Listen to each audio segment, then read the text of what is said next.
ఈ మైక్ ఇస్తాను, ఇది ఇస్తాను. లబ్ధిదారులతో ఇంటరాక్షన్ అనంతరం వేదిక వద్దకు చేరుకుంటున్నారు గౌరవ ముఖ్య అతిథి ఉప ముఖ్యమంత్రి వర్యులు శ్రీ పవన్ కళ్యాణ్ గారు. కాకినాడ టు రూరల్ శాసనసభ్యులు శ్రీ పంతం నానాజీ గారికి స్వాగతం.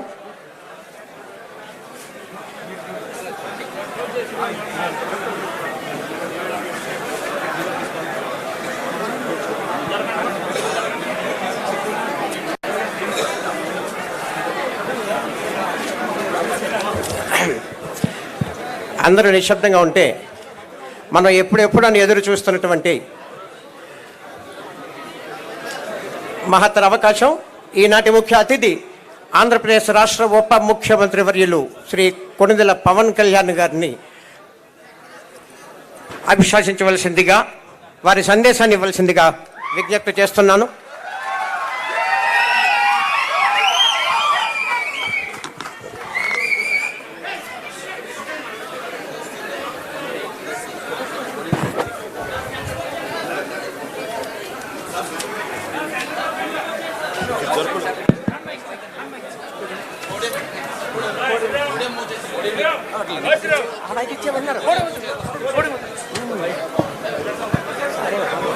వద్దండి ఇదే వద్దండి.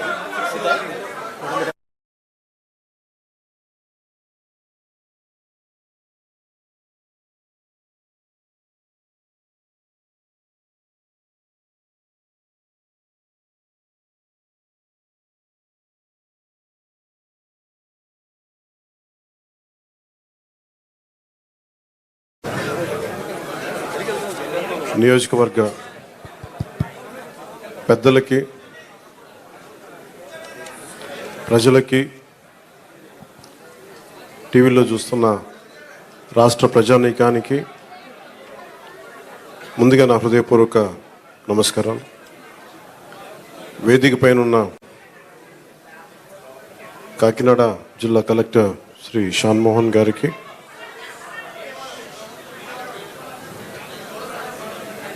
బీజేపీ నాయకులు కృష్ణరాజు గారికి,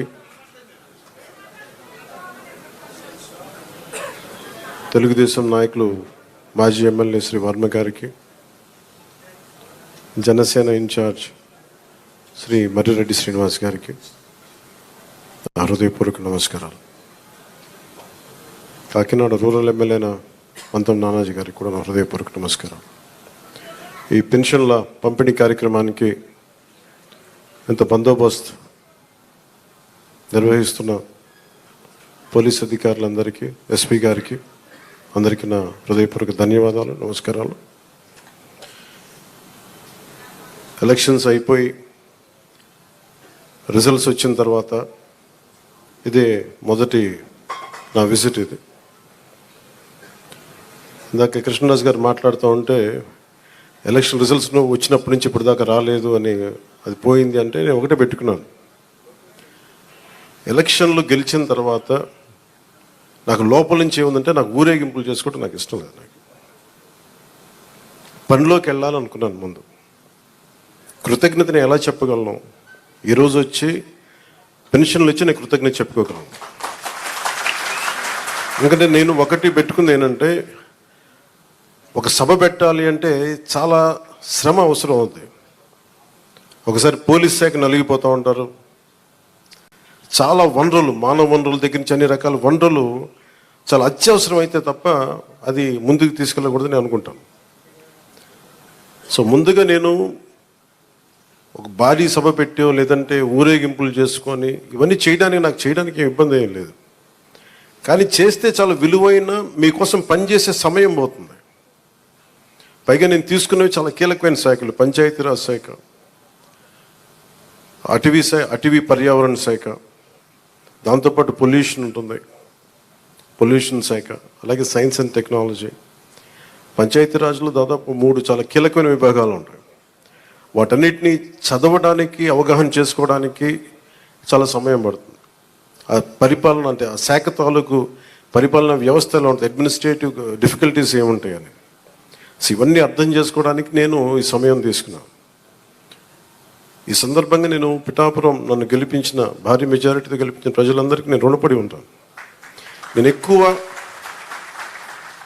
ఎక్కువ మాటలు చెప్పి తక్కువ పని చేయదలుచుకోలేదు, తక్కువ చెప్పి ఎక్కువ పని చేయదలుచుకున్నాను. ఇది మొన్నదాకా మనం తిట్టుకున్నాం, గత ప్రభుత్వాన్ని విధానాలని మనం అనుకున్నాం, విమర్శించాం.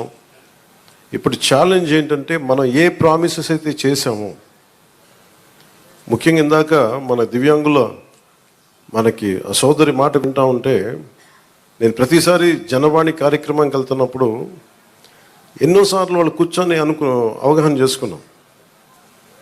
ఈ 3,000 ఇవ్వలేని పరిస్థితులు, ఒకళ్ళు ఇచ్చిన చాలని పరిస్థితులు. ప్రతిసారి చాలా సందర్భాల్లో నేను చంద్రబాబు గారు దీన్ని చెప్పాను.